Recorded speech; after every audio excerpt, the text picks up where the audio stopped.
их нээлттэй чөлөөтэй явдсан шүү дээ. Гишүүд бас сонирхсон асуултаа асуулаа. Ерөнхий сайд цаагийн талаар мэдээлэл өглөө. Ийм л зүйл болсон. Тэгээ ерөнхий сайдын зүгээс бас тодорхой бас саналууд тавьсан. Энэ бол нөгөө намын бүтцийн байгууллагуудаар бас энэ хамтарсан засгийн газрын одоо асуудлаар буюу ерөнхий нам арснантай хамтрах хэсэг асуудлаас ус төрийн шийдвэр гаргаад явж болох юм аа л гэдэг зөв мэдээллүүдийг явуулаа. Ерөнхийдөө энэ хэмжээнд л асуудлууд бидэд ярилцсан. Ерөнхий сайдын асуудлыг танаа ингээ баг хурал өдөр тутмын өглөө хэлсэн хэр зөв юм бэ? Энэ чинь тий хувь хүний асуудлыг за гоо тэр нь тусдаа шүү дээ. Бас энэ одоо ингээд хамтарсан ер нь яаж хамтрах вэ гэдэг асуудлыг бас ярьлаа.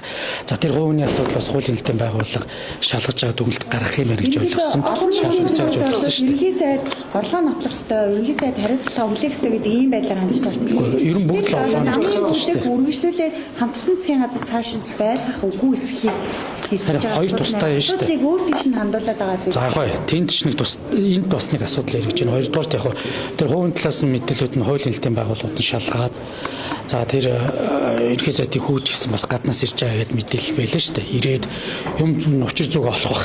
Тэгээ эн чинь нэг талдаа шийдэгдэн шүү дээ. Тэрэн дээр бол одоо ингээд бас нэг хуулийн хэлтийн байгууллага тодорхой мэдээл гарах, шалгах нэгтгэл хүртэл одоо би бол бас л хуулийн хувьд бас харцнаа байж байгаа. Чи юу болоогүй яж хатын хэвлэлийн гэдэг юм сенсац. Бас заримдаа үндэ хэлэхэд хэвлэр явж байгаа мэдээлэл чи өнөө бодол нь яг мэддэхгүй.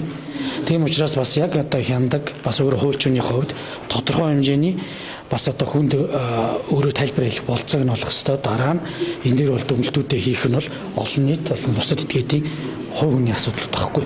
Ингээл явчмаар байгаа. Одоо хамтарсан засгийн газар намайг засгийн газрын 40% эзэлж байгаа шүү дээ. Хэрвээ энэ тохиолдолд гарлаа гэхэд юу гэдгийг за яг тэр зүгээр л ийм зэрэгцэн л гэсэн шүү дээ.